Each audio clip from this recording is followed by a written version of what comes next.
দিল বড় আছে। এই আঘাতের পরও আজকে সবরের বয়ান আসছে, আমি সাথে সাথে দোয়া পড়ছি, ওই যে আসাবাতু মুসিবাতুন ক্বালু ইন্না লিল্লাহি, এটা মুখ দিয়ে বের হয়ে গেছে। আর সাথে সাথে আমার এই আয়াতের দিকে মন চলে গেছে।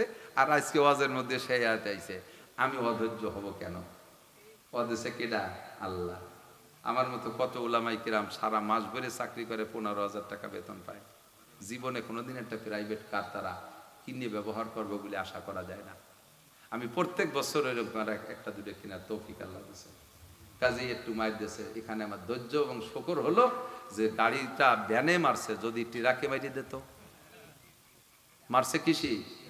ভ্যানে। যদি ট্রাকে মারিয়ে দিত, ভ্যানওয়ালা রাত কেটে গেছে, আমার গাড়িতে উঠোই নিয়ে হাসপাতালে। অন্যায় তার, তারপরও গরিব মানুষ, আমি তার অন্যায় দেখে তারে ফেলাই রেখে আসি নাই। তার ভ্যানটা তাকে সবদ্ধ করে দিয়ে আমি তার আমার গাড়িতে উঠে নিয়ে গোপালগঞ্জ সদর হাসপাতালে ভর্তি করিয়া তার সেলাই টেলাই ওষুধ পানি সব দিয়ে তারপরে আমি আসছি। আলহামদুলিল্লাহ। আমি এই শুকর আদায় করি যে আল্লাহু আকবার, যদি ট্রাকে মেরে দিত আমার, তাহলে আমার গাড়িও যাইতো, আমিও যাইতাম। আল্লাহ পাক আমাকে ছোট্ট একটু ভ্যানের আঘাত দিয়েছে। আলহামদুলিল্লাহ, আলহামদুলিল্লাহ। আমি শুকর আদায় করি। অবাশশিরি সাবিরিন, আল্লাহ কয় ঠিক আছে তুমি ধৈর্য ধরো, তোমার সুসংবাদ। কি সুসংবাদ? ওই লোকটা, ওই মেয়েটার, ওই মহিলাটার মেয়ে সন্তান থেকে আল্লাহ 19 জন নবী সন্তান দান করছে। বলেন সুবহানাল্লাহ। তো সবচাইতে বেশি পরীক্ষার সম্মুখীন নবী রাসূলরা, এরপরে ধারাবাহিক নিচের দিকে, আরো দিক যাব না, কথা মেলা লম্বা হয়ে যাচ্ছে। তো এবার সব নবীদের ভিতরে আমাদের নবী সবচেয়ে বেশি পরীক্ষার সম্মুখীন। আর মুসলিম জাতির পিতা ইব্রাহিম খলিলুল্লাহ সেকেন্ড, উনারে পরীক্ষা নিয়েছে আল্লাহ 30টা। কয়টা?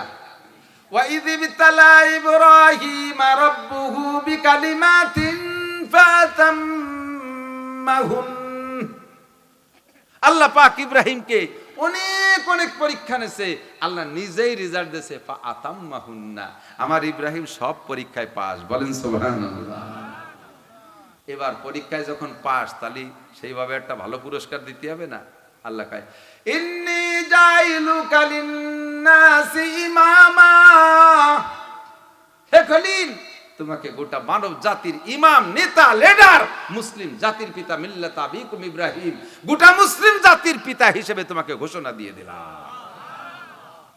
ইব্রাহিম আলাইহিস সালাম জাতির পিতা। তো পিতা হলি তো একা একা সবকিছু খাতি পারে না, ছেলেতে সব তাকাতে পারে, কিন্তু আব্বা কোনো মিলাদে যাইও যদি একটা জিলাপি পায়, হঠাৎ করে নান্টুর কথা মনে পড়লে আর খাতিয়ে নেয় না, সেই জিলাপি পকেটের মধ্যে দিয়ে দিছে। খুব খেয়াল করেন। আল্লাহ পাক কোরআনে কারিমের মধ্যে বলেন ওয়ালা নাবলু, একেবারে ক্লাসের মতো, একেবারে ক্লাসের মতো, আমার সুর টুর নাই, আমি ক্লাসের মতোই কথা বলি। আল্লাহ পাক বলেন ওয়ালা নাবলুয়ান্নাকুম বিশাইইম মিনাল খাউফি ওয়াল জুই ওয়া নাকসিম মিনাল আমওয়ালি ওয়াল আনফুসি ওয়াত তামারাত। আমি অবশ্যই তোমাদেরকে পরীক্ষা নেব। ওয়ালা নাবলুয়ান্নাকুম, লামে তাকিদ বা নুনে তাকিদ, অবশ্যই পরীক্ষা নেব। কে নেবে? আল্লাহ।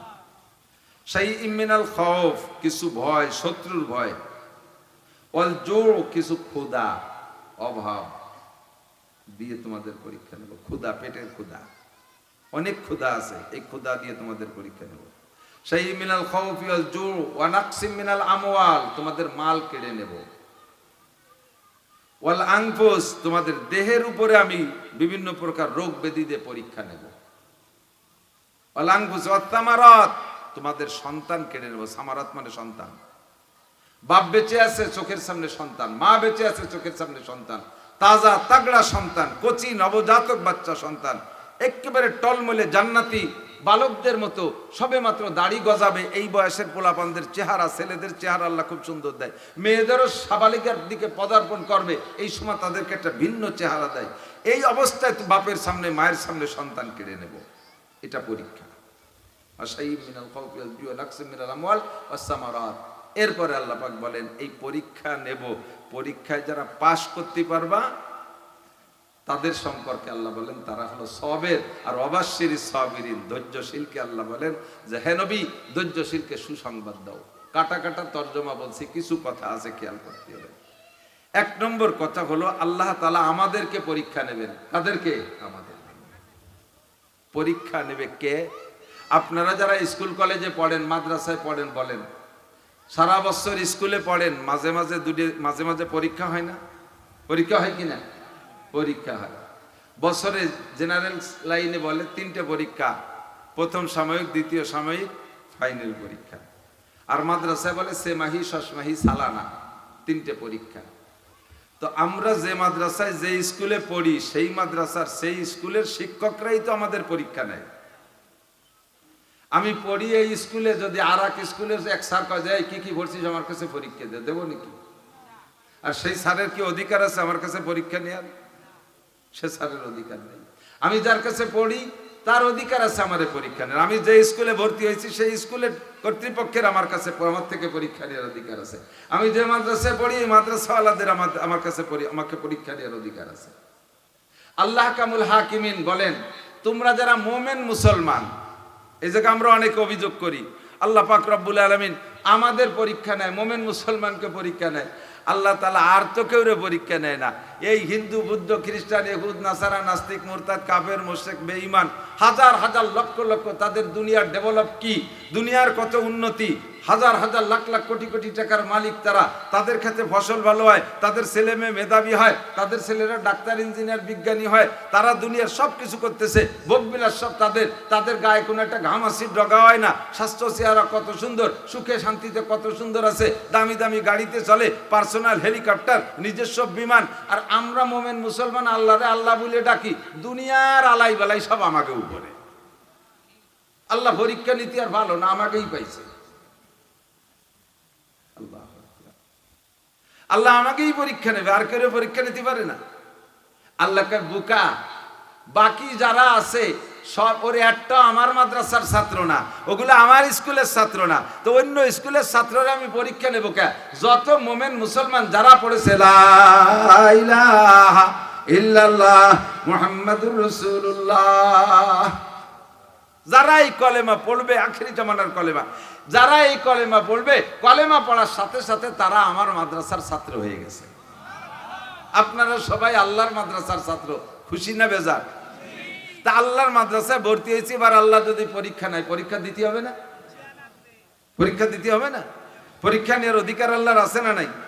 আল্লাহ ফাআলুল লিমা ইউরিদ, আল্লাহর যত গুণ আছে তার ভিতরে একটা গুণ হলো ফাআলুল লিমা ইউরিদ, যা খুশি তাই করেন। আরেকটা গুণ হলো আলা কুল্লি শাইইন কাদির, যা করতে চান তা করতে পারেন। এ ক্ষমতা কার? ডোনাল্ড ট্রাম্পের? নেতানিয়াহুর? আমেরিকার প্রেসিডেন্ট, কি বলা হয়, চীনের প্রেসিডেন্ট, রাশিয়ার প্রেসিডেন্ট, নরেন্দ্র মোদী, বাংলাদেশ সরকারের প্রধানমন্ত্রী, কাহারও কি যা খুশি তা করার ক্ষমতা আছে? করতে পারে? একমাত্র কার? আল্লাহ পাক বলেন আমার ক্ষমতা আছে, আমি ক্ষমতা বলে পরীক্ষা নেব, তোমরা আমার মাদ্রাসার ছাত্র, এই জন্য আমি পরীক্ষা নেব। আল্লাহু আকবার। তা আল্লাহ তুমি বিনা পরীক্ষায় পাস করায় দিতে পারো না? কয় যে না, মাল যেমন তার পরীক্ষা তেমন, মাল যেমন তার পরীক্ষা তেমন। আপনাদের এলাকায়, আমাদের সারা বাংলাদেশে তো একই অবস্থা। স্বর্ণের ভরি বর্তমানে বাংলাদেশে কয় টাকা?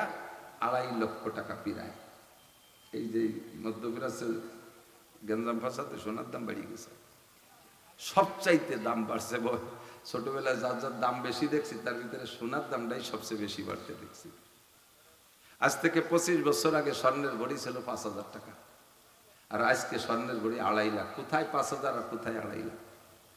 এখন যে পরিমাণ পয়সার মালিক হয়েছে মানুষ, যদি 5,000 টাকা ভরি হতো তাহলে সোনায় দিয়ে দালানের ছাদ পিটাতাম। তো সবকিছুর দাম বাড়ছে, তো স্বর্ণের ভরি 2.5 লাখ। স্বর্ণের পরীক্ষা। আর এই বাঙ্গাড়ি লোহা লক্কর কিনতে আসে না একদল বাঙ্গাড়ি, বাঙ্গা টিন, বাঙ্গা সাইকেল, পুরন রিক্সা, পুরন ফেলাইনি মোটর, এ কিনতে একদল আছে না, বাঙ্গাড়ি করে। তো এই বাঙ্গাড়ির কেজি আর স্বর্ণের কেজি কি একদম? বাঙ্গাড়িও বিক্রি হয়, স্বর্ণও বিক্রি হয়, দুটোর যাচাই বাছাই কি একরকম? আমি গতকালকে না তার আগের দিন বাড়ির বাঙ্গাড়ি বেশি খালি, এই কার্টন ছিল কতগুলো, তা বেশি 10 টাকা হয় কেজি। আর লোহা লক্কর কতগুলো আনছি, তা নেছে 40 টাকা করে। তো যে কয়টা বেচলাম তার ভিতরে অনুমান কেজি 2 মাটি দিছি। 15-16 কেজি দিছি লোহা, তার ভিতরে না 20 কেজির মতো, তার ভিতরে 2 কেজি মাটি গেছে। আর লাস্টে যে আবার কেজি 1.5 মাপা ছাড়া নিয়ে গেছে, এলো বাঙ্গাড়ি। আর সোনা বেচতে গেলে এমন দুইখান কানের দুল নিয়ে যাবেন স্বর্ণকারের কাছে, নিয়ে দেবেন, বাবা আমি এই তো বেচতে এসেছি, অভাবের মধ্যে কয় টাকা দিবি? ও কয় কাকা মাইপে দেখলাম দুইখানে 8 আনা হয়। এর বেচা কিনা দুই পদ্ধতিতে, এক হলো যদি যেভাবে আছে এইভাবে বেঁচে যান তাহলে ভরিতে 4 আনা খাইদ বাদ, ভরিতে 4 আনা খাইদ বাদ, বাকি যেটুক থাকবে সেইটুকির দাম 2.5 লাখ টাকা করে। তাহলে 4 আনার থেকে কি বলে 8 আনার থেকে যদি 4 আনা ধরে ভরিতে বাদ যায় তাহলে তোমার 8 আনায় থাকবে 6 আনা। এই 6 আনার দাম যা আসে তাই পাবা, এলে এক। 2 নম্বর আরেকটা হলো আমি পোড়াবো, পোড়াইয়ে আমি খাইদ বের করবো, খাইদ বের করে যেটুক থাকবে সেইটুক 2.5 লাখ টাকা, তার মধ্যে আর কোনো 4 আনা 8 আনা নাই, যেটুক থাকবে সেটুক। আর বুড়ো চিন্তা হচ্ছে বড়িতে 4 আনা থাকবে না, না পোড়ালে আমার শোনাতে অত কমবে না, তাহলে তুমি পোড়াও। এবার ওই পোড়াতে দিয়েছে, পোড়াইয়ে পানি বানাই ফেলাইছে, পানি বানাই জমাইছে, জমাইয়ে পিটাইছে, আবার পোড়াইছে, পানি বানাইছে, আবার জমাইছে, আবার পিটাইছে। এইভাবে 10 পোড়া দিতে দিতে বাড়ইয়ে পিটাইয়ে সে এত বড় দুয়ের কানের দুল 2 বুতামের মতো হয়ে গেছে। এখন বুড়োর চোখ কপালে উঠে গেছে, বাবা তোর পায়ে ধরে আর পোড়াইতে ফিরে পোড়া দিলি থাকবে না। ও কয় স্বর্ণকার কয় কি কাকা আর একটা পোড়া। এর ভরি 2.5 লাখ টাকা, ভরি কত? 2.5 লাখ টাকা। এক তিল পরিমাণ খাইদ থাকতে আমি কিনবো না। আমি তো আগেই কইছিলাম এই হিসেবে দাও, তাহলে বুড়া বুড়ি নাই, তা যখন দিলে না পুড়ায় নেবো, আমি খাইদ থাকতে নেবো না। ভরি 2.5 লাখ টাকা। এই এই এই কি এক সাইজের কটা গোয়াতে গুছাইছে, তা আর এক পোড়া দেব, কারণ ভরি কত? একটু বলেন ভরি কত? আর বাঙ্গাড়ি বেশি ও কি ওরকম পোড়াইয়ে বেশি নাকি? পোড়াইয়ে পিটাইয়ে বেশি নাকি? ওর কেজি হলো 40 টাকা। 2 কেজি মাটি দিয়ে দিছি তাও 40 টাকা, শেষে 1.5 কেজি ভাও নিয়ে গেছে তাও 40 টাকা। কতক্ষণ? তো আল্লাহ পাক বলেন যারা কলেমা পড়া মুসলমান, কলেমা পড়া মুসলমান যারা, তারা স্বর্ণ তার 2.5 লক্ষ টাকা ভরি। আর মোমেন ছাড়া যত বেঈমান আছে সব বাঙ্গাড়ি লোহা, 40 টাকা কেজি, 40 টাকা কেজি। ও পুড়াইয়া পিটাই আমার নেওয়ার দরকার নাই, পাইকারি দরে দাড়ি পাল্লায় উঠে দিছি, সাথে 2-5 কেজি মাটিও চলে যায়। মোমেন নেব আমি সেইভাবে পুড়াইয়া পিটাইয়া। এবার স্বর্ণ, যেমন স্বর্ণের ক্যারেট আছে, 32 ক্যারেটের স্বর্ণ আছে, 30 ক্যারেটের স্বর্ণ আছে, 28 ক্যারেটের স্বর্ণ আছে, 26 ক্যারেটের স্বর্ণ আছে, 24 ক্যারেটের স্বর্ণ আছে, 22 ক্যারেটের স্বর্ণ আছে, 21 ক্যারেটের স্বর্ণ আছে, 20 ক্যারেটের আছে, 19-18 ক্যারেট পর্যন্ত স্বর্ণ আছে। যেই স্বর্ণের ক্যারেট যেমন, সেই স্বর্ণ পোড়া খাইছে সেরকম। আল্লাহ তাআলা সেরা সবচাইতে 30-32 ক্যারেটের স্বর্ণ, আসাদুন নাসে বালান আল আম্বিয়া, সবচাইতে বেশি পরীক্ষার সম্মুখীন হয়েছে নবী রাসূলরা। তাদেরকে আল্লাহ তাআলা সেইভাবে পুড়াইয়া পিটাইয়া পাকা করে প্রমাণ করছে এর ভিতরে চুল পরিমাণ খাদ্য নেই। 2.5 থেকে 3 লক্ষ নবী রাসূলরা এইভাবে পুড়াই পিটাইয়া ফ্রেশ করছে। লাস্টে সব নবী রাসূলকে যে পরিমাণ পরীক্ষা নিয়েছে, সমপরিমাণ বা তার চেয়ে বেশি পরীক্ষা নিয়েছেন আমাদের নবী মুহাম্মদ রাসূলুল্লাহ সাল্লাল্লাহু আলাইহি ওয়াসাল্লাম। কোন নবী? আমাদের নবী। নবীকে লাউলা হুমা খালাকাল আফলাকা খালিকুহা লাউলা হুমা খারাজাল ইনসানু মিন আদামি। যেই নবীকে না বানাইলে আসমান জমিন আল্লাহ বানাইতেন না, সৃষ্টি জগতের অনেক কিছু আল্লাহ বানাইতেন না। ওই নবীকে আল্লাহ পাক শত শত হাজার হাজার পরীক্ষা নিয়েছেন। যে যায় কে আনাবান্তা, আমি আপনি কোথায় থাকি? সমাজে যদি কোনো ভালো একজন আলেমের সন্তান যদি পঙ্গুপাঙ্গা হয়, প্রতিবন্ধী হয়, এলাকার মানুষ কি কয়? দেখতি হুজুর, হুজুর বড় হুজুর উপরে কি যেন আকাম করে তুইছে, নালি ওই হবে কে? উনি 7 দোয়াতে চলি রাটি, উনি কোনো গুনাহ খাতা করে না, এমনি একটু হালকা পাতলা সুদিয়ে ব্যবসা, আর একটু সর্বোচ্চ ধরে নামাজ দায়ী না পড়ে না, ফাঁক পালি একটু জিনা করে, আর একটু আড্ডায় মদ খায়, তেমন কোনো অন্যায় উনি করে না। একটু টোন মারে, মন মারে, রাস্তা মারে, খাল মারে, বিজিএফ কার্ড মারে, পঙ্গু ভাতা, বয়স্ক ভাতা বেঁচে খায়, পরের জায়গা জবরদস্তি করে দখল করে, তেমন কোনো অন্যায় করে না। এই জন্য উনার ছেলে মেয়েগুলো খুব হ্যান্ডসাম। রোগ ব্যাধি হয় না, আর হ্যান্ডসাম হলেই যদি ভালো হয়। ফিরাউনের 300 বছরের ভিতরে একটা দিন মাথা ব্যথা হয় নাই, একদিন জ্বরও হয় নাই, ওর পা দেও গন্ধ হয়নি 300 বছরের ভিতরে। তাহলে এত বড় নিট অ্যান্ড ক্লিন ফ্রেশ পরিষ্কার মানুষ, গায়ে একটা ঘামাসি ওঠে নাই, অথচ খুদাই দাবি করছে। তাহলে এই লোকটা খুদাই দাবি করার পরও তারকে আল্লাহ তাআলা কোনো প্রকার রোগ দেয়নি, তাহলে কি তার খুদাই দাবি করাটা অন্যায় না? কথা বলেন, অন্যায় কিনা? এত বড় অন্যায় করার পরে তার আল্লাহ তাআলা কিছুই কয় নাই। যখন কইছে তখন তো যা কথা কয়ে দিছে, ইন্না বাদশা রাব্বিকা লাশাদীদ। আল্লাহ কয় আমি ঘন ঘন কই না, আমি কই একবার কই, ফামাহিলিল কাফিরিনা আমি হিলহুম রুয়াইদা। সমাজে অনেকে আছে আমরা গুনাহ করি, আপনিও আমিও এরকম, আপনাদেরও আমি গুনাহগার বলছি না, আমি গুনাহ করি আর মনে মনে ভাবি যে এই গুনাহটা করতেছি তা আমার তো কোনো আপদ বিপদ হচ্ছে না, তাহলে মনে হয় ইয়া ভারী একটা অন্যায় না। এনিম্যান এভরিবডি, প্রত্যেকটা মানুষকে শয়তানে এই ধোঁকা দেয়, আরে বেটা তুই যা করতেছিস যদি ভারী অন্যায় হতো, তুই যে মদ খালিয়ে যদি খারাপ হতো, তোর মুখখান আল্লাহ প্যারালাইসিস বানাই দিতে পারে না? তা তো দিল না, কাজেই খাতি থাক। সুদের টাকা ঘুষের টাকা গুনাগুনি করতেছ, হাত কান প্যারালাইসিস হয় না, মনে মনে একটা সাহস, এ যদি বড় অন্যায় হতো তাহলে মারাত্মক কোনো রোগ হতো, আমার কোনো আপদ বিপদ হতো, আজ 40টা বছর সুদ খেয়ে যাচ্ছি, আল্লাহর ফজলে আমার একটা ঘামাসি হয় না, তাহলে এই সুদ খাওয়া যদি অন্যায় হতো তাহলে 4 দিন ধরে ফেলতো। এই একটা বুঝ অনেকের আছে, কিন্তু আল্লাহকে আমি তো ঘন ঘন ধরি না, তবে ধরি যেদিন ইন্না বাদশা রাব্বিকা লাশাদীদ, তোমার রবের ধরা বড় কঠিন।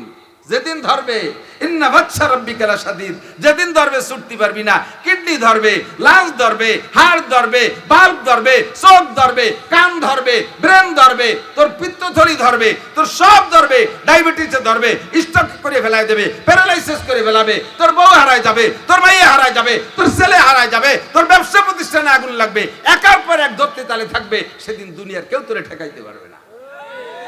فكسبنا به وبداره الأرض فما كان له من فئة ينصرونه من دون الله। বিশ্ব বড় লোক ধনী কারুন, তার সম্পদ সহ তাকে আল্লাহ মাটির নিচে ডাবায় নিয়ে গেছে। আজকের দিনের আগ পর্যন্ত, যেদিন ডাবায় নিয়েছে মাটির নিচে, সেই দিনের আগ পর্যন্ত কারুনের শান শওকতের অভাব নাই। রাস্তায় যখন হাঁটতো, সামনে 1000 সৈনিক, ঘোড়ার পিঠে, সারা ঘোড়ার সমস্ত সারা গায়ে স্বর্ণর অলঙ্কার, এই 1000 সৈনিকের স্বর্ণ অলঙ্কার। ডাইন পাশে থাকতে 1000 পুরুষ সৈনিক, বাম পাশে 1000 সুন্দরী নারী সৈনিক, প্রত্যেকের পাছার নিচে দামি ঘোড়া, আর ঘোড়াগুলো সব স্বর্ণ অলঙ্কারে সুসজ্জিত, পিছনে থাকতে 1000। এই 4000 নিয়ে রাস্তায় হাঁটতো। ওয়াকাল আল্লাযীনা কাফারু ইয়া ওয়াইলাতানা,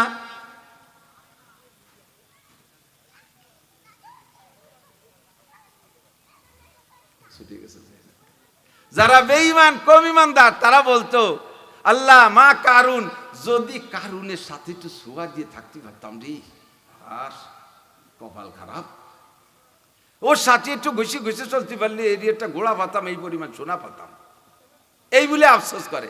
আর যারা ইমানদার তারা কয়, আল্লাহ আমাদের ওই রকম অভিশপ্ত সম্পদের দরকার নেই, যা না খাইয়াছি না খাইয়েই থাকি।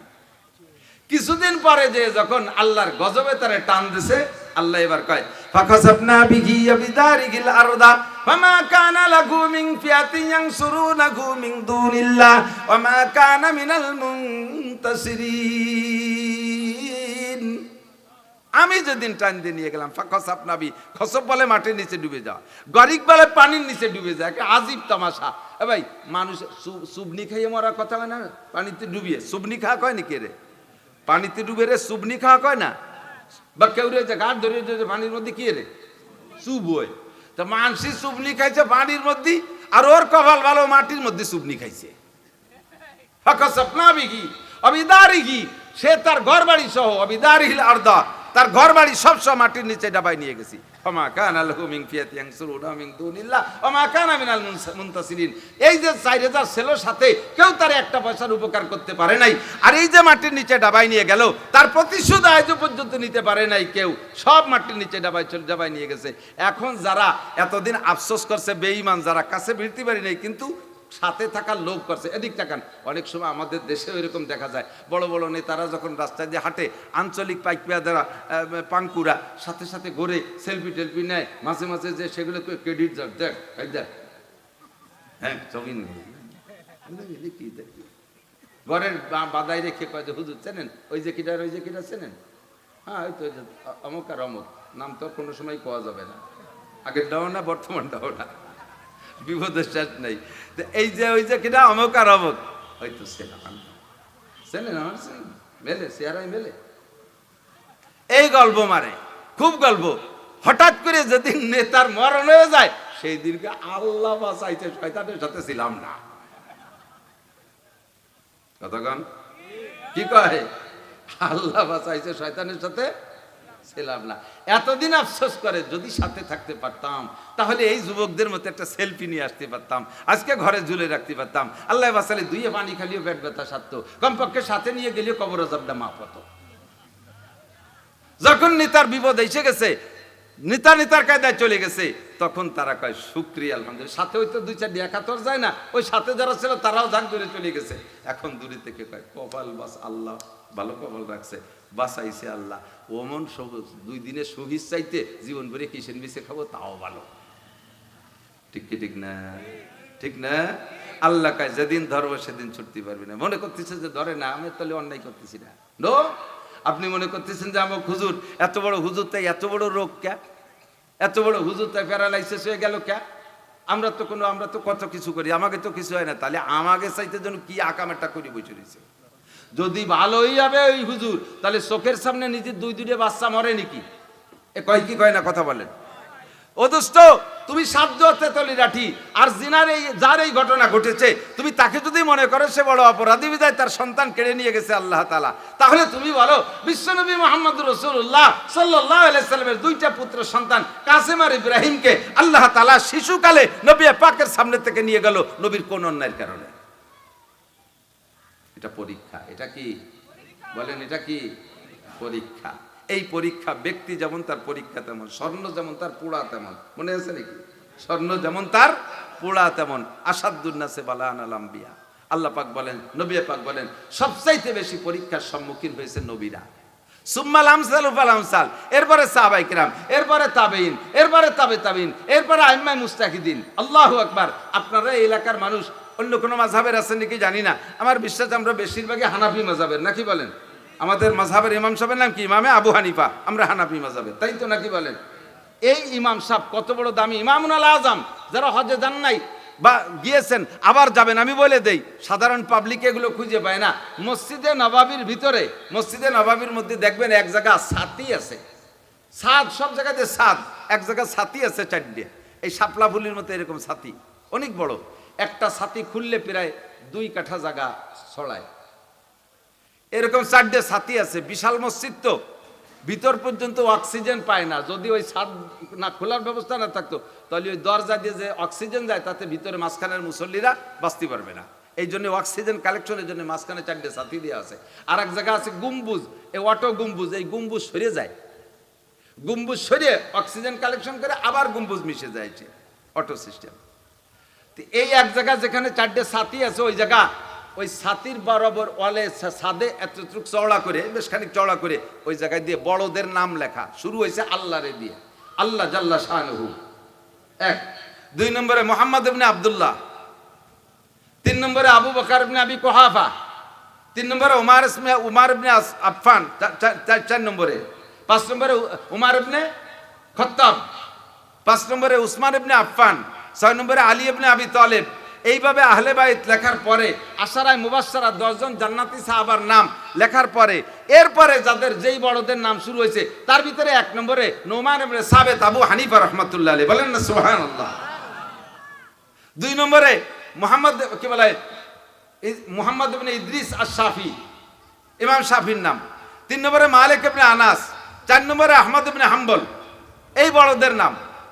এই বড়রা এত বড় মানুষ যাদের নাম তুর্কিরা মসজিদে নবাবির গায়ে লিখে রেখে গেছেন, অবশ্যই তারা বড় মানুষ। 4টি জানে के बाद उंगली आजम सर हो जाए मालिकी होता है यो हम्बली होता है दुर्रा पीठ पर खाने के बाद। ইমামে আবু হানিফা রাহমাতুল্লাহ আলাইহি জিন্দান জেলখানার মধ্যে মারা গেছে। কি অন্যায় করলেন যে জেলখানায় গেলেন? আর জেলখানায় গেলি যে আপনি বলবেন দেখতি হুজুর হুজুর কি যেন আকাম করছে বলে জেলে গেছে। কত বদনাম। ফেসবুক খুললি 501 501 আজে বাজে দে ফেসবুক ভরা পাঙ্কু পোলাপান লিখে লিখে। ও দোস্ত, যদি বাস্তব না হয় কিয়ামতের ময়দানে সাক্ষাৎ হবে ইনশাআল্লাহ। তুমি যে অপবাদ দিচ্ছ, সাবধান, জবানটাকে হেফাজত করো। আসবরায়ে নরম গুপ্তান সূর্যভাবে উস্তখা গুপ্তগুয়ে লামুলায়েম নিস্তেকারে আকেলা। শরীরের সব অঙ্গের মধ্যে হাড় আছে কম বেশ। কথা কোন? এই কানে আর নাই, কিন্তু আর নাই যে, কিন্তু কান্ডে চাপ দিয়ে দেন এই বকরুমের মতো মল মরিয়ে, বকরুমের মতো মল মরিয়ে হলো নরম। আর চোখের এই পুতুলির উপরেও কিছু আছে, মনিতি হাড় নাই। শরীরের ভিতরে যে কয় অঙ্গে হাড় নাই, যারা হাড় নাই তারা নরম হবে না? যে কয়টা অঙ্গের মধ্যে হাড় নাই তাদেরকে আল্লাহ নরম বানাইছে, কিন্তু তাদের কাজ আবার সবচেয়ে গরম। 1 নম্বরে চোখের ভিতরে হাড় নাই, চোখের মায়ের বড় মায়ের। 2 নম্বরে জিহ্বে হাড় নাই, তার মায়ের বড় মায়ের। 3 নম্বরে শরমগা লজ্জা স্থানে হাড় নাই, তার মায়ের আরো বড় মায়ের। দেখতি নরম, কাজে বিশ্ব গরম।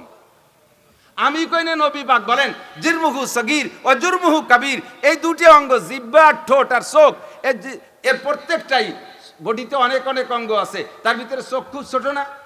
শরীরে অনেক অনেক অঙ্গ আছে, জিহ্বাটা খুব ছোট না? শরীরে কত বড় বড় অঙ্গ আছে, শরমগাটা খুব ছোট না? এই ছোট অঙ্গগুলো নরম, বডিতে ছোট, কিন্তু এর আকাম সবচেয়ে বড়। মানুষকে সবচাইতে বড় বিপদে ফেলায় দেয় জিহ্বে আর শরমগায়। তো জিহ্বেরে আর দেই নেই ক্যা? কাজ বড়ায় নরম গুপ্তান, নরম নরম কথা কবা, সেই জন্য জিহ্বে আর দেই নেই, ওরে নরম বানাইছে যাতে তুমি নরম কথা কও। আজ বড়ায় নরম গুপ্তান সূর্য ভাবে উস্তখা গুপ্তগুয়ে লামুলায়েম নিস্তেকারে আকেলা।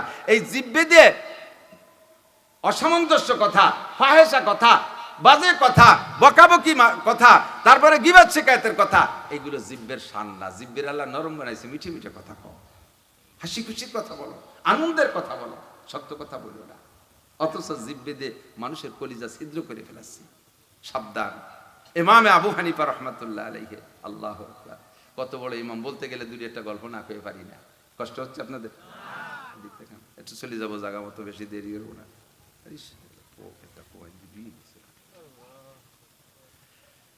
ইমামে আবু হানিফা রাহমাতুল্লাহ একবার পাহাড়ের পাদদেশে, ওনার ছাত্র কারা?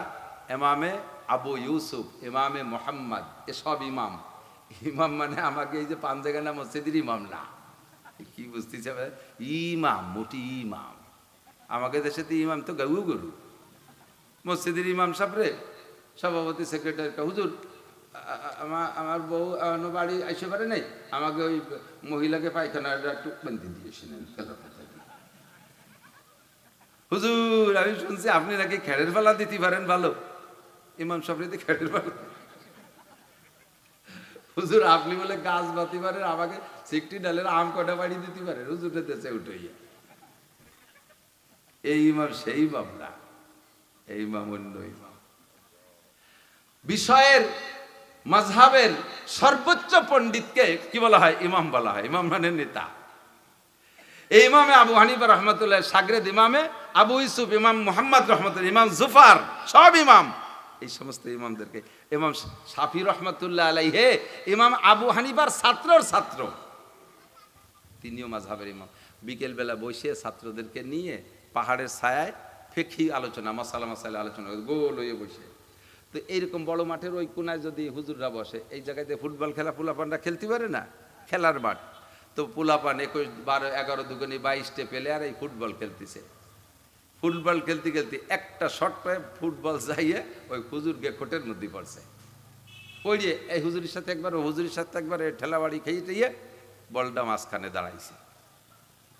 এখন ওই 22 জন আইসে, আইসা এই বল নেবে কিনা পাশে দাঁড়াই রয়েছে। ইমাম আবু হানিফা তো ইচ্ছে করলে বলতে ওদের বল দিয়ে দাও, পোলাপান খেলাধুলা করতেছে করুক।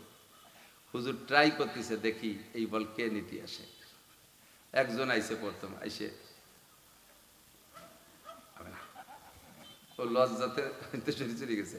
একে একে 21 জন মাথা ঝাঁকিয়ে লজ্জা পাইয়ে সরে চলে গেছে। 22 নম্বর জন বলতেছে এইভাবে ওর বাংলায় যা কওয়া দরকার, মহিলাকে মতো কুতকুতে বানালে আর বিকেলে খেলা হবে না, বেলা ডুবিয়ে গেল, দাঁড়া বল আমি নিয়ে আসি। লাফ দিয়ে যে ওই হুজুরদের খোটের মাঝখানে যাইয়ে বলটা নিয়ে ফিরে লাফ দিয়ে চলে আসছে। ইমামে আবু হানিফা রহমাতুল্লাহ আলাইহি তাকায় রয়েছে, তাকায় বলতেছে তোমরা খবর নিয়ে দেখো এই ছেলেটার জন্মের মধ্যে কোনো দোষ আছে, এই ছেলেটার জন্মের মধ্যে কোনো দোষ আছে। কিভাবে টের পেল? কই যে হুজুর তো কিভাবে এটা খুঁজবে? দেখো খুঁজে দেখো, খবর নিয়ে দেখো। 22টা ছেলের 21টা ছেলে আইসে এখানে উলামায়ে কিরামকে এহতেরাম করে সম্মান করে এই কোটের মধ্যে যে বল নিতে সাহস পাই নাই, চাইতেও সাহস পাই না। আমরা তার এজন্য যদি ফিরে যেত এরপরে বল এমনি তাকে দিয়ে দিতাম, যাও বাবারা বল খেলো। তো 21 জন ফিরে গেল লজ্জাতে, ভয়ে, সম্মান করে তারা বল নিতে আসলো না। আর এইটা ভিতরে লাফ দিয়ে বল নিয়ে গেল, খুঁজে দেখো জন্মের দোষ আছে। কয়েকদিন পর ওই ইমামদের মধ্যে একজন খুঁজে পাইছে, জি হুজুর পাইছি, প্রমাণ পাইছি। কি পাইছো প্রমাণ? কয় যে হুজুর ওই বাচ্চাটার সম্পূর্ণ ডাটা তথ্য সংগ্রহ করছি। ও যখন মোর মাতৃগর্ভে ওর বাপ আমার কাছে আইছিল মশলা শুনতি। কি মশলা? কয় যে হুজুর পাকা দানে নসিমন চালানো কি জায়েজ আছে নাকি?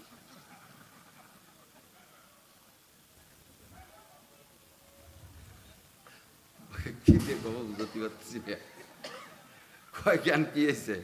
কয় বুই তো আমার দান ও পাক, কিন্তু নসিমন আমি যদি চালাই তা কি ঠিক হবে? তুমি বুঝে দাও কি হবে। আপনার ক্ষেত, আপনি উপর দিয়ে হেলিকপ্টার নিয়ে নামতে পারেন, দক্ষিণ পশ্চিম পূব যে কোনো দিক দিয়ে ঢুকতে পারেন, তল দিয়ে ইন্দুরির মতো খুঁজে যেয়ে উঠতে পারেন, বাংকার বানাইয়ে উপর দিয়ে লাফায় যেয়ে পড়তে পারেন, আপনার ক্ষেত, ঠিক না? কিন্তু ক্ষেত ভরা পাকা ধান, এই পাকা ধান আপনারই ক্ষেত। আপনি যদি বলেন আমার ক্ষেত আমি যা খুশি তাই করবো, পাকা ধানের ভিতরে নসিমন নিয়ে বন বন করে ঘুরে বেড়াচ্ছেন। ছেলেপেলেরা, নিজের ছেলেরা দেখলেও বলবে আব্বা পাগল হয়ে গেছে, ধরে ফেলবে। স্থানীয় যে কেউ দেখবে তাকে ধিক্কার দেবে। সে সময় যদি আরে আমার ভুই আমি যা খুশি তাই করবো, তবুও মানুষে তারে ঠেকাবে, ঠিক না? তো নিসাউকুম হারসুল্লাকুম, স্ত্রীরা তোমাদের ক্ষেত, পরিষ্কার কোরআনের আয়াত। নিসাউকুম হারসুল্লাকুম, স্ত্রীরা তোমাদের ভুই, জমি, ক্ষেত।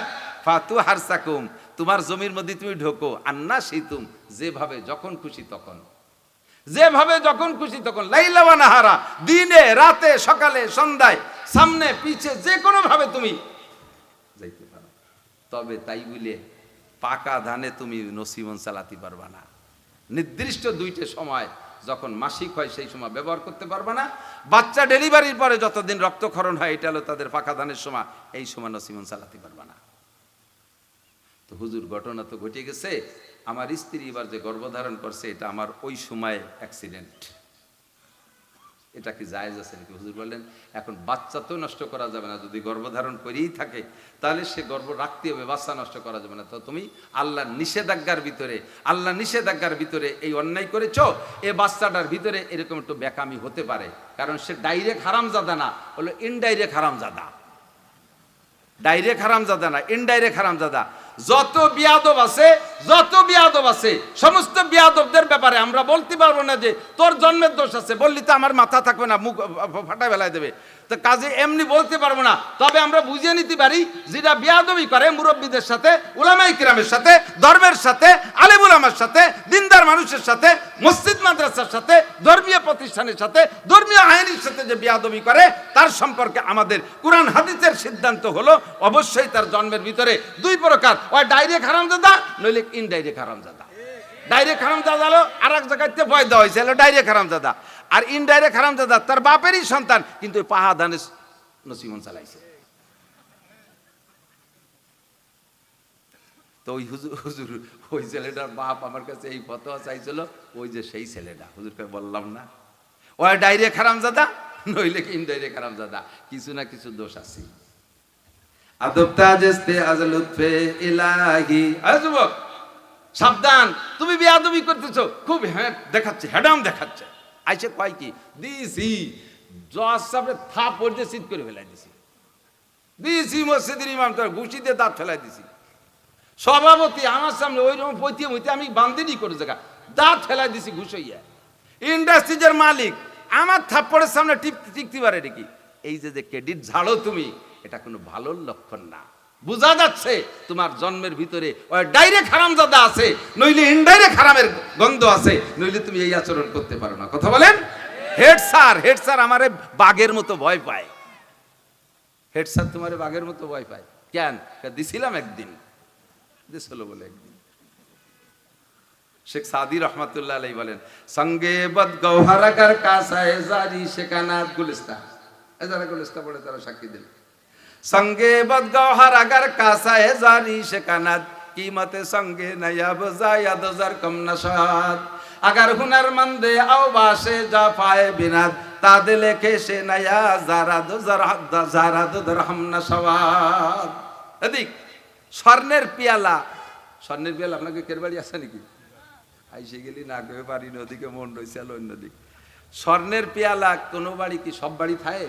বড় লোকের বাড়ি একটা স্বর্ণের পেয়ালা আছে, আর আসে স্বর্ণের পেয়ালা আছে বিদায় তাই যে পানি খাইয়ে কে জিয়ানে চিয়ানে ফেলাই তুই তাই তো নাকি? যদি কেউ টের বাজিরা স্বর্ণের পেয়ালা তালি ও যে কোনো জায়গায় রাখা যায়, ওই তো বছরে একদিন পানি খাইয়ে সিন্ধুকির মধ্যে আটকাইতে হয়। তো এখন বেশ কিছুদিন পরে স্বর্ণের পেয়ালা মরে যাবে, এত এক পেয়ালা কয় ছেলে মেয়েতে নিয়ে মারামারি বাঁধাবে, ওর চাইতে ভেঙ্গে সুরে বিটার বউকে একটু দিয়ে যাই, মাইয়ে গিয়ে একটু দিয়ে যাই। এই স্বর্ণের পেয়ালা উনি নিজেই তো আর ভাঙতে পারবে না, স্বর্ণকারের কাছে নিয়ে ভাঙতে হবে না। স্বর্ণের পেয়ালা কি জিভ বেঁধে চাটলি ভাঙে? এই কথা কয় না, বুঝতেছেন কিছু? স্বর্ণের পেয়ালা ভাঙতি সেনি আর আতুরি লাগবে না? তো স্বর্ণের পেয়ালা যখন স্বর্ণকারের দোকানে এনেছে, লোক বাজারে আরে জীবন ভরে শুনছি সোনার পেয়ালা সোনার পেয়ালা, আজকে সেই জমিদার সোনার পেয়ালা নিয়েছে, আজ দেখে যা সবাই সোনার পেয়ালা দেখতেছে, খুব একটু আতেরে দেখতেছে। আর ওই স্বর্ণকারের দোকানে লোহার আতুর, স্বর্ণকারের দোকানে লোহার হাতুড়ি, তার কেজি এলো 90 টাকা।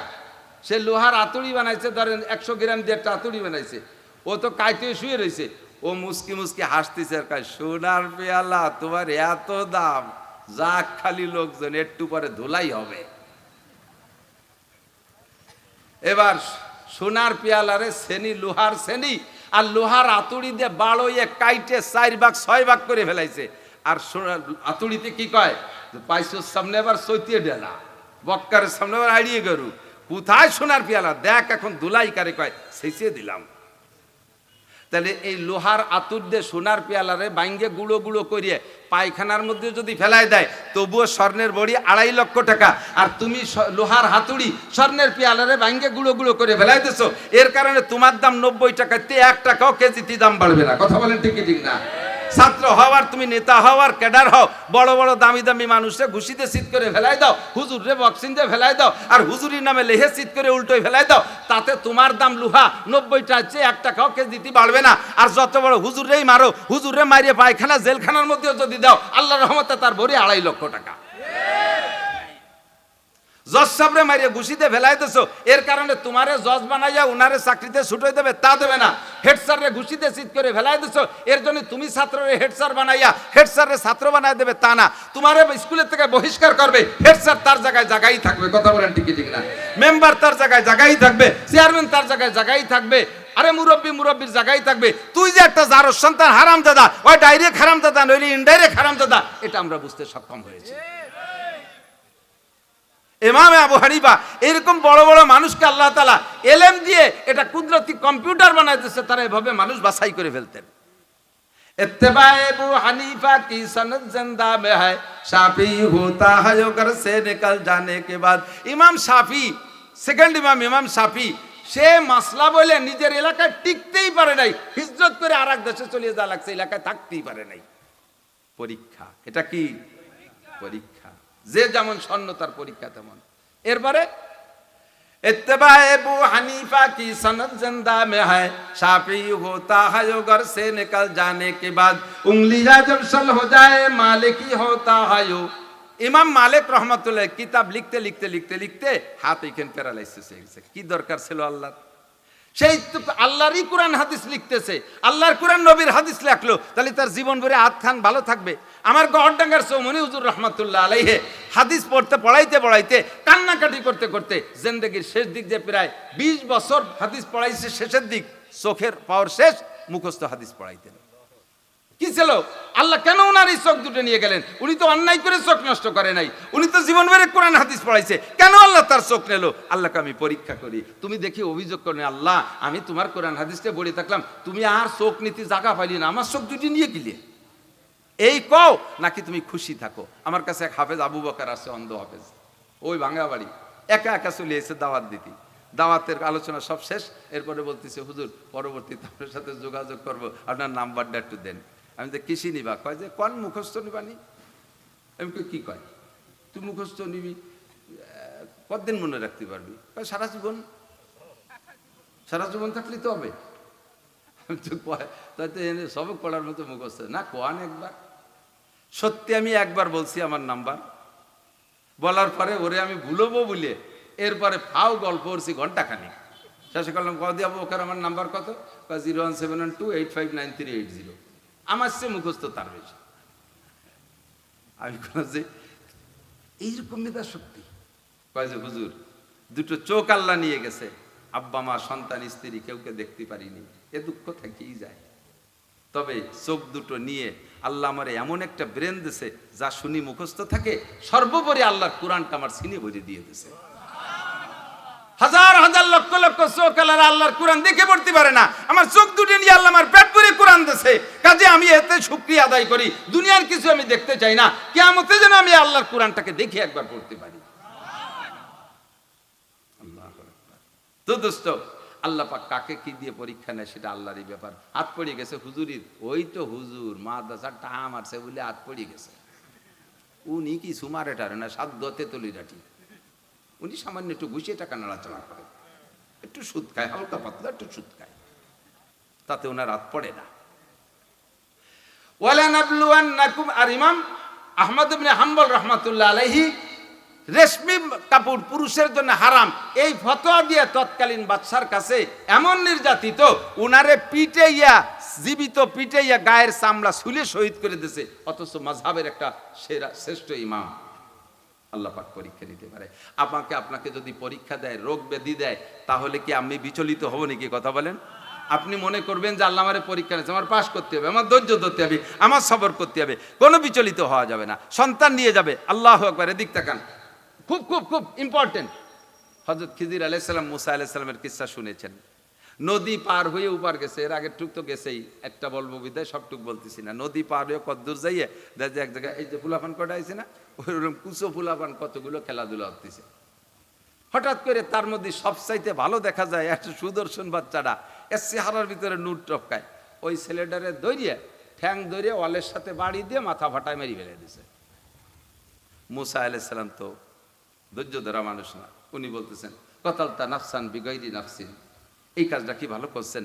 এই ছেলেটা কি অন্যায় করছে যে খালি খালি তারে মারলেন? কি দরকার ছিল মারা? তো হযরত খিজির আলাইহিস সালাম বলছে, মিয়া তোমরা তো গোড়াইতেই কইছিলাম ইন্নাকা লান তাসতাতিয়া মাইয়া সবরা, আমার সাথে তুমি সফর করতে চাচ্ছ, থাকতে পারবা না, এই সমস্ত উল্টো পাল্টা করবো, আর তুমি ঘন ঘন জিজ্ঞেস করবা, এত ঘন কথা জবাব দিতে গেলি সেটা সামনে তোমার কতটা বাহির হয়েছে। তো খিজির মুসা আলাইহিস সালাম কয় ঠিক আছে, আর কব না, যদি ফিরে কিছু কই তাহলে থাকবোই না সাথে। উনি নিজেই কন্ট্যাক্ট করছে, ফিরে যদি এরকম কয় হয়ে যায় আমার, তালিমের সাথে থাকবো না। কত দূর যাইয়া ওদের মেরে টেরে চলে গেছে। কত দূর যাইয়া এক এলাকা ভরে দুইজন হাঁটতে হাঁটতে ক্লান্ত হয়ে গেছে। গ্রামের মানুষদের কাছে খাবার চাইছে, আমাদের ছেলে খাবার দেওয়া যায়, কেউ এক লুকমা খাবার দেয়নি। তো ক্লান্ত শরীরে, পেটে ক্ষুধা, দুইজন গাছতলা বসে চিন্তা হচ্ছে, দোকানপাটে তো এরকম ছিল না সে সমাজে, কিছু কিনে কেটে খাবে, কি অরবে, কি খাবে। এর ভিতরে দেখা যায় বিল্ডিং একটা 150 হাত লম্বা, 30 হাত উঁচু, কায় তৈয়ে পড়ে পড়ে বা ফাঁসার অর্ধেক নিয়ে গেছে। তো খিজির আলাইহিস সালাম মুসা আলাইহিস সালামরা বলতেছে, ভাই বিল্ডিংটা তো পড়ে যাওয়ার মতো, ধরেন দিয়ে আমরা ধাক্কায় সোজা করে ফেলি। মুসা আলাইহিস সালামের তো এই সময় তো মিজাজ গরম হয়ে গেছে, যেই গ্রামের মানুষ বাদ দিল না তাকে দিলাম কেন সোজা হবো, কিন্তু কলি তো আবার সাথে থাকতে দেবে না। তাই ধরেন মন খারাপ, দুইজনে ধাক্কা মারছে, এত বড় বিল্ডিং, এই দুইজনের ধাক্কায় সোজা হয়। আল্লাহ কয় ওমা রমাইতাইজ রমাইতা ওয়ালাকিন্নাল্লাহ রমা, ধাক্কা দিবা তুমি, বুলডোজার শক্তি দেবো আমি, বলেন সুবহানাল্লাহ। দুইজনে ধাক্কায় বিল্ডিং রে সোজা আছে। তারপরে কষ্টখানি কইছে, আগে রে কিদে তো রইছে পেটে, ফিরে দালান ঠেলিয়ে কষ্ট হইছে, আইসে বইসে আর একদিক ফিরে কয় থাকতি তো পারবই না, বাপ ভালো না। যে গ্রামের মানুষ বাদ দিল না তাকে দালান সোজা হতে যাবো খেয়া। খিজির আলাইহিস সালাম বলতে হাদা ফিরাকু বাইনি ওয়া বাইনিকা সাউনাব্বিউকা বিতাওয়িলি মা লাম তাসতাতি আলাইহি সাবরা। আর হলো না মুসা, যদি আপনি আমার সাথে থাকতেন, এইভাবে ঘন কথা না কইতেন, বছরের পর বছর থাকতেন আর এরকম আশ্চর্য সব দেখতে থাকতেন, একবারে শুনে যাইতেন। কিন্তু নিজেই কইছেন যে ফিরেটা করিয়া থাকবো না, তাও যদি না করতেন তাহলে আরো 2-4 দেখাতাম। তবে চলিয়ে যেন না, জীবন ভরে আমার পর দোষারোপ করতে থাকবেন। এই যে খিজির এই রাস্তায় যে আটে আর যত আকাম করতে তাহলে থাকে। ওই গুড়ায় এক গরিব মানুষের নৌকো ভেঙে থুয়েছে, নদী পার হলে দেশে লোকটা একটা পয়সা নিল না, তার নৌকো খান ভেঙে থুয়েছে। আবার আই সেই পোলাটা নিরপরাধ তারে হত্যা করে ফেললো বাড়ইয়া। আবার যাই এই গ্রামের বাদ দেন না, তাকে দালান সোজা হচ্ছে। এই যে একটা দোষ তোমার আমার প্রতি মনে হচ্ছে, এর ব্যাখ্যা নাও, নইলে জীবন ভরে আমরা দোষী মনে করবা। আচ্ছা বলেন, কয় নৌকো ভাঙ্গার কিচ্ছা হলো, আমরা যে নৌকোয় পার হয়েছি নৌকোটা নিখুঁত। ওই গরিব মানুষ, আল্লাহওয়ালা দিনদার মানুষ, তার জীবিকা নির্বাহের একমাত্র উপকরণ নৌকা। আমরা নেমে যাওয়ার পরে আসতেছে এক জালেম বাদশা, আল্লাহ আমারে জানাই দিছে। ওই জালেম বাদশার স্বভাব হলো কোনো নিখুঁত নৌকা পাইলে তা ছিনতাই করে নিয়ে যায়, মালিক যত কান্নাকাটি করুক তা শোনে না। তা আমরা ওই লোকটা আল্লাহওয়ালা দিনদার মানুষ, নৌকো খেয়া পার করে দুটো পয়সা কামাই করে জীবিকা নির্বাহ করে। আমরা নেমে যাওয়ার পরে জালেম বাদশা এসে নিখুঁত নৌকো পাইলে নিয়ে যাবে, এই জন্য আল্লাহ আমারে কানে কানে কয়ে দিয়েছে যে কুরইল দিয়ে বাড়াবে, ফাঁসড়ের একখান তক্তা খুলিয়ে ফেলাও। পরে সে মিস্ত্রি দিয়ে একদিন ঠিক করে নেবে, নৌকো তার থাকবে। কিন্তু যদি আজকে নৌকো নিখুঁত থাকে, ও নৌকো কেড়ে নিয়ে যাবে, ও তো জীবন ভরে বেকায়দায় পড়ে থাকবে। এই জন্য আমি নৌকো ভাঙছি। মুসা এটাকে ঠিক করছি না ঠিক করছি? মুসা আলাইহিস সালামকে হুজুর চলেন সামনে নৌকো পালি ভাঙবো। ভাঙবো তো তুমি সাথে থাকলে তো হবে না। পোলা মারলেন কেন? এটা তো একটা যুক্তি দেখাইলেন। পোলা মারলেন কেন? নিরপরাধ ছোট শিশু বাচ্চা। যেটা শোনো, এটা সব আল্লাহ আমার জানাই দিচ্ছে। ওই বাচ্চাটার আব্বা মা আল্লাহওয়ালা দিনদার, তারা জান্নাতি, তাদের নামে জান্নাত বরাদ্দ আছে। আর এই বাচ্চাটা এখন নাবালেগ শিশু। আর নাবালেগ শিশু সম্পর্কে বুখারী শরীফের হাদিসের মধ্যে আছে, ওখানের ঘটনা না, আমি বলছি আর এখান থেকে। বুখারী শরীফের 6 নম্বর পারার একেবারে প্রথম হাদিস থেকেই শুরু। বাবু আওলাদিল মুশরিকিন সম্পর্কে শিরোনাম তৈরি হয়েছে যে মুশরিকদের বাচ্চা, মোমেন মুসলমানদের নাবালেগ শিশু বাচ্চারা বেগুনা মাসুম, এরা মারা গেলে জান্নাতি আমরা বললাম। কিন্তু হিন্দু বুদ্ধ খ্রিস্টান কাফেরদের বাচ্চা নাবালেগ থাকতে শিশুকালে মারা গেলে তাদের ফয়সালা কি? তো হুজুর বলেন কুল্লু মাউলুদিন ইউলাদু আলাল ফিতরা, সমস্ত মানুষের সন্তান জন্ম নেয় ইসলামী তরিকার উপরে। ফিতরাত মানে ইসলাম। ইমাম বুখারী অন্য জায়গায় বলে ফিতরা মানে ইসলাম, ইসলাম নিয়ে জন্মগ্রহণ করে। তো সাবালেগ হওয়ার পরের থেকে তার আমলনামা তৈরি হয়। সাবালেগ হওয়ার আগ পর্যন্ত সে ইসলামের উপরই থাকে। বড় হওয়ার পরে বড় হওয়ার পরে তার আব্বা মা তাকে ইহুদ নাসারা খ্রিস্টান বানায়। বাকি নাবালেগ থাকতে সে যদি খ্রিস্টানের বাচ্চা হয়, ও মারা গেলে তাকে ধরে নেওয়া হবে, সে মুসলমানের সন্তানের মতোই বেগুনা মাসুম বিনা হিসাবে জান্নাতি। এবার এই ছোট যে ছেলেটারে মারলাম, ওই ছেলেটা এখন বেগুনা মাসুম, ওরে মারিয়ে দিছি, ও জান্নাতি। ওই ইব্রাহিম আলাইহিস সালামের ছাত্র ওই গাছতলা যে বসে যাবে, ওই মাদ্রাসায় পড়বে, ওখান থেকে সে জান্নাতে চলে যাবে। বাকি এই ছেলেটা যদি বড় হয়, আল্লাহ বলছেন এই ছেলেটা যদি বড় হয়, তাহলে বড় হওয়ার পরে তার স্টার্টিং ঘুরে যাবে। সে দুনিয়ার অন্যায় করবে, হাজারো অপরাধ করবে, তার অপরাধকে সন্তানের টানে আব্বা মা সমর্থন করতে বাধ্য হবে। ঠিক আছে, ওরম ছেলে কত জনেরটাও ওরিয়ে থাকে, এই কোনাটার বিশেষ শেষ। আপনারটা গাঁজা খাইছে, গু তো আর খাইনি। গাঁজা খাইছে তাতে কি, গু তো আর খাইনি, তার মানে গাঁজা খায় খা। এই যে সমর্থন, আপনারটা অমুক জায়গা জেনা করছে, কয়জন রে করছে? মোটে এক সিমড়ি রে, ওনার পরাণ করতেছে না। এই কয়ে ছেলেরে লাই দিতেছে। এই ছেলেটা বড় হওয়ার পরে এরকম অন্যায় করবে, আর আব্বা মা সন্তানের টানে এই সন্তানের ওই অন্যায়কে সমর্থন করবে। এই সমর্থনের কারণে তার আব্বা মার আমল বাতিল হইয়া তাদের নামটা জান্নাতের খাতা থেকে কেটে যাবে, অথচ তারা জান্নাতি।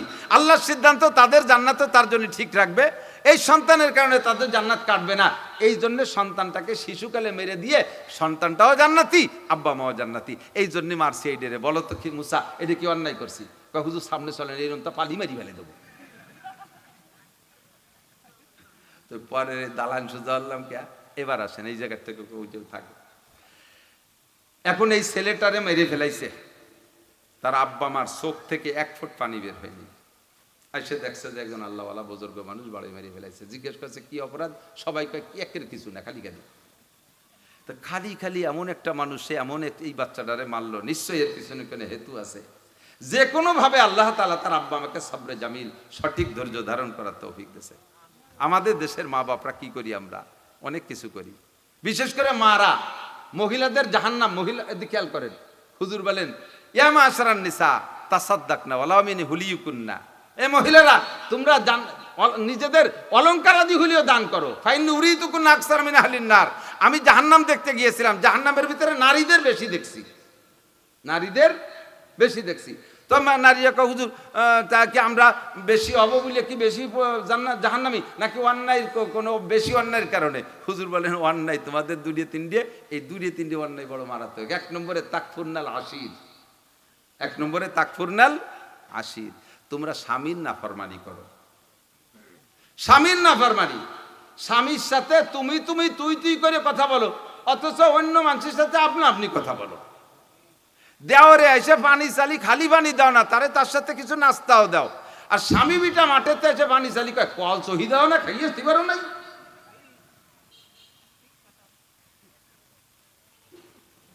দেওয়ারে যদি একটা মোবাইল কিনে দেয়, আজীবন দেওয়ারের সাথে ভিডিও কলে কথা কয়, আর স্বামী বিটা পিঠ পোড়াইয়ে খরার মধ্যে কামাই করে তার আদ্যপন্ত খরচ বহন করতেছে, তার জীবন, তার জন্য জীবন শেষ করে দিচ্ছে।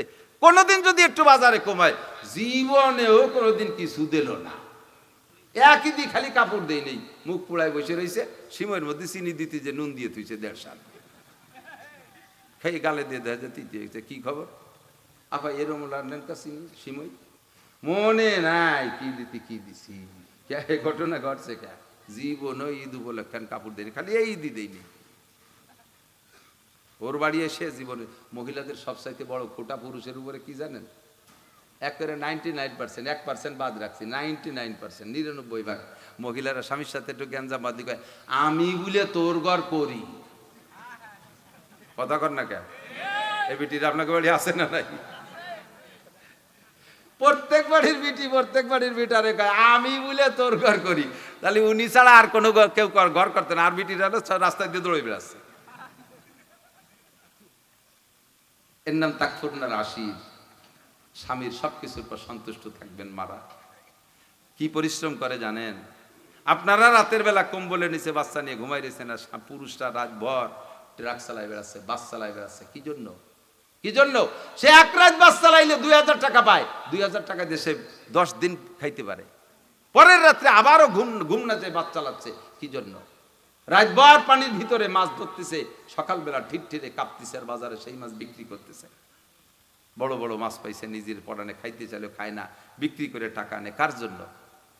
পিঠ পুড়াইয়ে খরার ভিতরে চামড়া উঠে যাচ্ছে। সৌদি আরবে যেয়ে দেখেন, আমি সচক্ষে দেখে আসি। আরে সৌদি গেলিয়ে বস্তা ভরে টাকা না।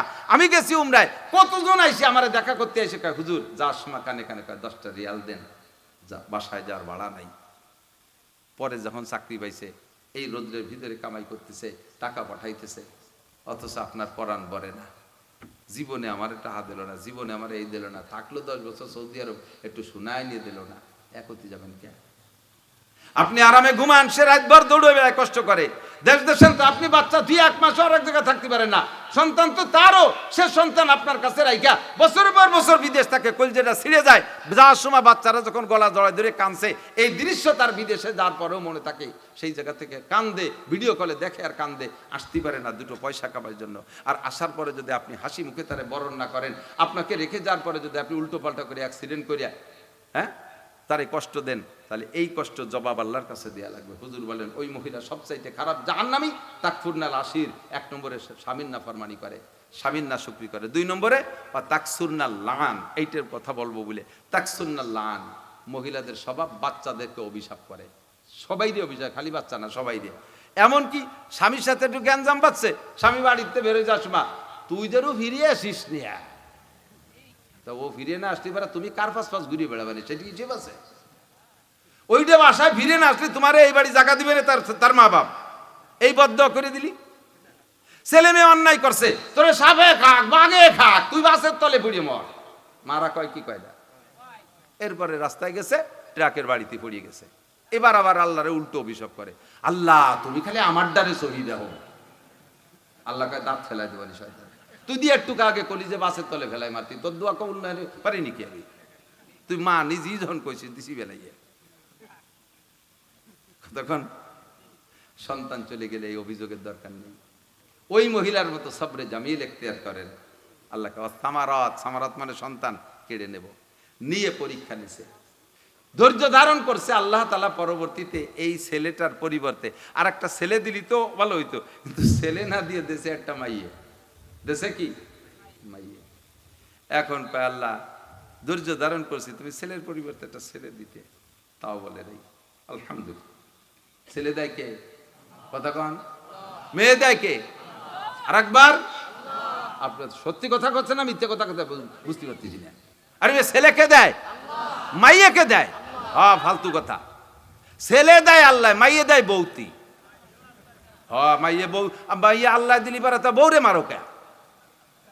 বোর পেটে মাইয়ে অলি পারা বৌরে আতুর ঘরে কালদের বাড়ি শুরু করো কে? তুমি তুমি তুমি রেখে রাগ করেন না, যারা করে তাদের বলছি।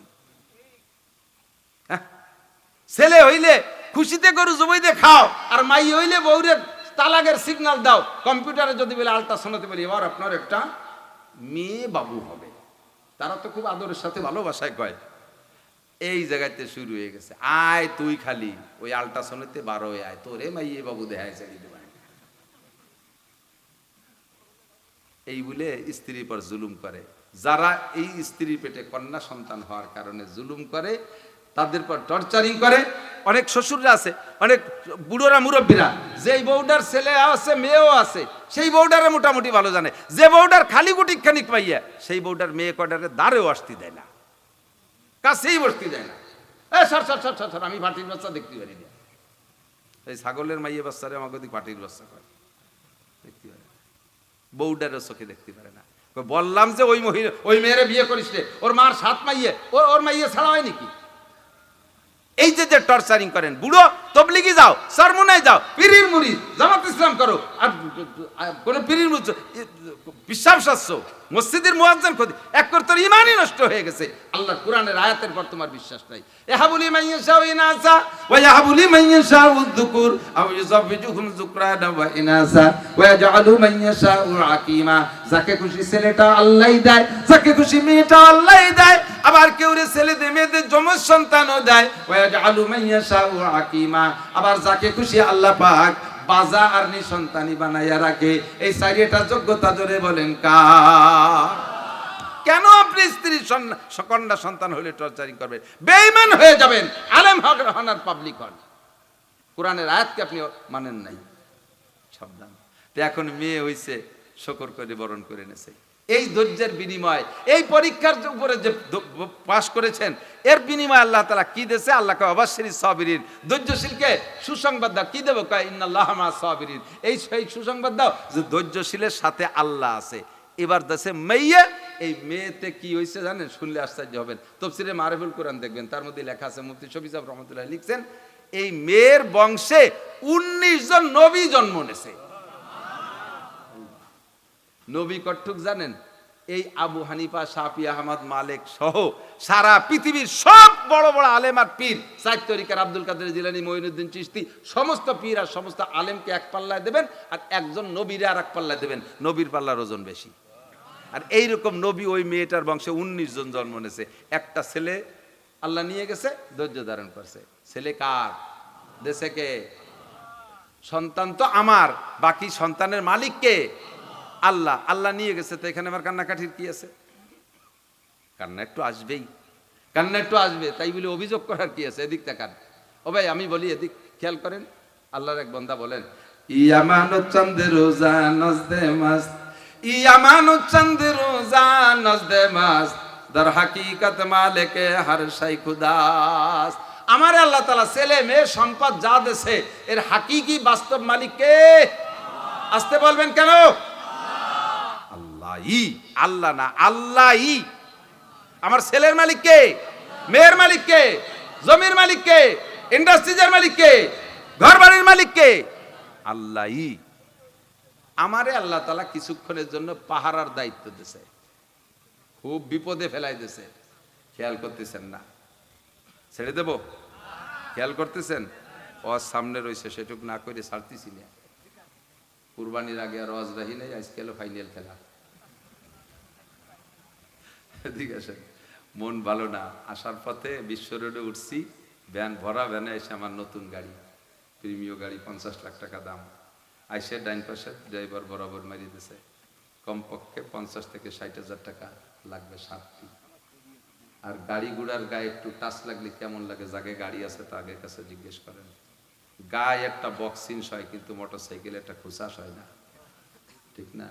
আর আমি তো সেই বাপের ছেলে, যে বাপ আমারে 12 বছর মাদ্রাসায় পড়ার জীবনে সব মিলে যে টাকা দিয়েছে তা 100 টাকার বেশি হবে না। আমার এই গাড়ি পর্যন্ত আসতে বহুত খড়কুটো খরচ করা লাগছে। ইদানিংকালের বক্তারা সোনার চামচ মুখে নিয়ে জন্ম নিচ্ছে, মাঠে আসার সাথে সাথে 15-20 হাজার টাকা কন্ট্যাক্ট, 30, 40, 50, 60, 1 লাখ হেলিকপ্টার।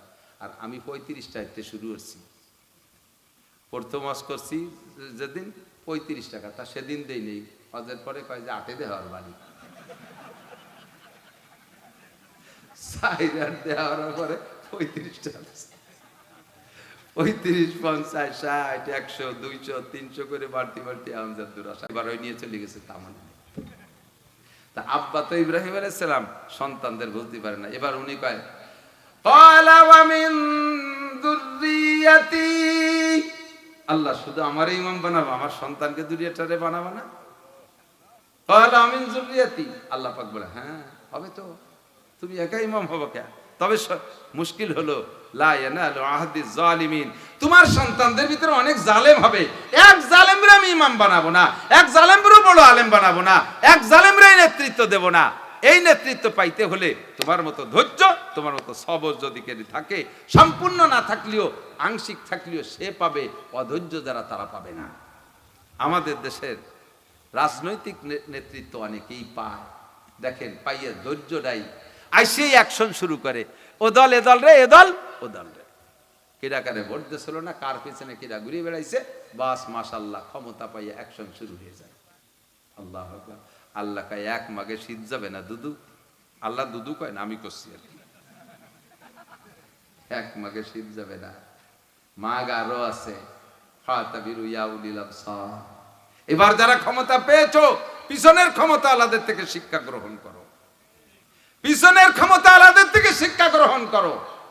তোমরা তাদের চাইতে অবশ্যই বড় না, তোমরা তাদের চাইতে অনেক যোগ্য বেশি না। তারা টিকতে পারে নাই, যেমন তুমি এরকম টিকতে পারবে না যদি বাড়াবাড়ি ফাড়াফাড়ি করো, ঠিক কি ঠিক না? অবশ্যই সব। তো ইব্রাহিম আলাইহিস সালামকে 30টা পরীক্ষা নিয়েছেন, 30 পরীক্ষা একটা আমি বলতে পারবো 30 ঘন্টা, কমপক্ষে 30 দিনেরই বেশি ভালো হয়, অত তো আর বলা সম্ভব না। 2টা পরীক্ষার একটু একটু করে তারপরে কয়টা মশলা খাবো, রাজি আছেন তো? নামাজা লেগে গেছে তো বুঝতেছি না। আল্লাহ একটা পরীক্ষার নাম অগ্নি পরীক্ষা, একটা পরীক্ষার নাম কি? অগ্নি পরীক্ষা। ইব্রাহিম আলাইহিস সালামকে নমরুদ ধরে কয় ইব্রাহিম তুমি আমাকে বলো যে তুমি বড় রব, আমি আমাকে আমার কথা তুমি বলো যে আনতা রব্বি এবং রব্বি আল আকবার রব্বি আল আলা, বলো ইব্রাহিম আমি তোমাদের বড় রব। ইব্রাহিম আলাইহিস সালামকে আল্লাহ কি গাদা কয় কি, তুই বড় রব হবি তো রব আর কি যোগ্যতা আছে তোর যে তোরে রব কব? তো ইব্রাহিম আলাইহিস সালাম, নমরুদ বলতেছে যে তোমার রবের কি কি যোগ্যতা আছে, আমারও তা আছে। তো ইব্রাহিম আলাইহিস সালাম বলে ইন্না রাব্বি ইউহয়ি ওয়া ইউমীত, আমার আল্লাহ কি পারে জানিস গাদা, আমার আল্লাহ মারতেও পারে বাঁচাতেও পারে, মারতেও পারে, কে পারে? মারা বাচ্চা কার হাত? নমরুদ কয় ওয়া আনা উহয়ি ওয়া উমীত, ও তো আমিও পারি। ইব্রাহিম আলাইহিস সালামের চোখ বড় হয়ে গেছে, আল্লাহ কি পায়, ও বলে মারতে বাঁচাতে পারে, তো দেখাও তো। জেলার রে ডাকছে, জেলার আজকে যে 2টা আসামি সম্পর্কে রায় হইছে ওদের কার্যকারিতা হবে আগামীকাল। 2টার একটা হলো, একটার নামে ফাঁসির রায় হয়েছে, জজ কোর্ট থেকে দিয়ে দিয়েছে, আগামীকাল বেলা 12টায় ফাঁসি হবে। আর একটার সম্পর্কে আজকে রায় হয়েছে, কালকে বেলা 12টায় তাকে বেল দেওয়া হবে, ছেড়ে দেওয়া হবে। এই 2টি আসামিরে নিয়ে আসো। এই 2টি আসামিরে জেলার নিয়ে আইছে, আনার পরে ইব্রাহিম আলাইহিস সালাম আছে, নমরুদ সব লোকজন তো আছে, বলতেছে যে এই ইব্রাহিম, এই দেখো আমি মারি বাসাই কিভাবে, এইটার নামে ফাঁসি, তার মানে ও মরবে, আর এইটার নামে বেকসুর খালাস, তার মানে বাঁচবে, তাহলে এইটা মরবে আর এইটা বাঁচবে, তাহলে যেটার নামে মরার বাজেট হয়েছে ওইটারে ছাড়িয়ে দিলাম, এ জাতি বাড়ি ছেড়ে দিলাম, আর যেটার নামে বেকসুর খালাস ওইটার ধরে জবই দিয়ে দিয়েছে, দেখে যে মারিয়ে দিলাম, যে বাঁচবে তারে মারিয়ে দিলাম, আর যে মরবে তারে বাঁচাই দিলাম। ইব্রাহিম আলাইহিস সালাম কাল কোন খাটাসে তুমি এত বড় দেশের মালিক বানাইছো, এত বড় আবাল, সারা দুনিয়ার রাজা হয় কি রে, যে মরা বাঁচা বোঝে না, তাহলে এর যেমন কুকুর সেইরকম মুগুর দিতে হবে। এবার কয় ইন্নাল্লাহা ইয়াতি বিশ-শামসি মিনাল মাশরিকি ফাতি বিহা মিনাল মাগরিবি ফাবুহিতাল্লাযী কাফার। ইব্রাহিম আলাইহিস সালাম কয় আমার আল্লাহ জীবন ভরে এই পূব দিক দিয়ে বেলা উঠোয়, পূব দিক দিয়ে বেলা কে উঠোয়? তুইও যদি রব হোস তাহলে পশ্চিম দিক দিয়ে উঠো। ফাবুহিতাল্লাযী কাফার, আর বল না তাই হয় নাকি, এত বড় বেলা হয়ে যাইতে টেলি উঠছো ওরা যায়নি, কোন তাইজন পারে না, জ্বালা আগুন পোড়ায় ছাই করতে হবে। 60,000 টন শাল কাটা লোহা কাঠের স্তূপ দিয়ে তেল দিয়ে 1 সপ্তাহ পর্যন্ত আগুন জ্বালাইছে, হুঙ্কার দিয়ে আগুন প্রায় 2 মাইল উপর উঁচু হয়ে গেছে। নমরুদ প্রস্তাব দিয়েছে ইব্রাহিম তোমাকে সুযোগ দেয়া হলো, তুমি শুধু সুযোগ চাও যে হ্যাঁ স্যার আমারে একটা বছর সুযোগ দেন, আমি একটু ভাবিয়ে চিন্তে আগামী বছর কাতি মাসে কব যে তুমি রব না আল্লাহ রব, এই কথাটা 1 বছরের সুযোগ দেন, তুমি যদি সুযোগও চাও এই আগুন নিবেই দেবো, তোমার সুযোগ দেব, আগামী বছর তুমি বলবা আমি রব, তাতেই তুমি জীবন ভরে ছাড়। ইব্রাহিম আলাইহিস সালাম কয় এই কথি অতদিন দেরি ওরা লাগে, এই কথি এত দেরি, তুই তোর মধ্যে রবের কি যোগ্যতা সে গাদা? আমি বলেছি আমানতু বিরাব্বিল আলামিন, আমি রব্বুল আলামিনের পর ঈমান আনছি, তুই গাদা তোর ঈমান রবের কি ক্ষমতা আছে রে? তুই নিজেই খাইয়ে তোর পেট ভরে না, তুই কার কি খাওয়াবি? চুপ কর, বাদ দে। দড়ি দিয়েছে ফুলাইয়া আগুনের মধ্যে ফেলাই দিয়েছে। লম্বা কিসসা আগুনের মধ্যে বলতে গেলে সময় লাগবে, কইছি না কয়েকদিন ধরে দরকার। ইব্রাহিম আলাইহিস সালাম আর মুসা ফিরাউনের কিসসা সারা কোরআন শরীফ বইয়ে সবচাইতে বেশি। আল্লাহ তো লাস্টে আগুনের ভিতরে যখন ফেলাইছে, সে সময় ইব্রাহিম জানে না যে এই আগুনে আমারে পোড়াবে না, উনি জানে যে আগুন তো আগুনে পোড়াই ফেলে, এই আগুনের মধ্যে আমি পড়বো, পুড়িয়ে মরে যাব, তো আমার লাভ এতটুক যে আমি আমার আল্লাহকে বিশ্বাস করে অগ্নি পরীক্ষায় পাশ করলাম, এই আগুনে পড়লে আমি জাহান্নামের আগুনে পড়বো না, আমি জান্নাতে যাব, এই ইয়াকিন রেখে উনি জাহান্নামের আগুনে পড়ার জন্য এই পরীক্ষায় পাশ, পড়ার সাথে সাথে আগুন হইল ফুল বাগিচা। গাছ গজল গাইতো না আগে, হ্যাঁ এক কি যেন ছিলেন, ভুলে গেছি, না না না গজল ছিল, খুদা তোমায় ডাকতে জানি না,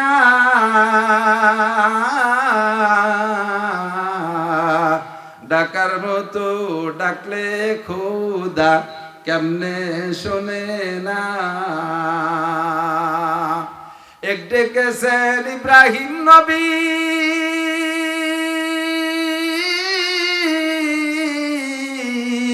নমরুদের আগুনে পড়ি, আরে আগুন হইল ফুল বাগিচা, আগুন হইল ফুল বাগিচা, পশম জ্বলে না,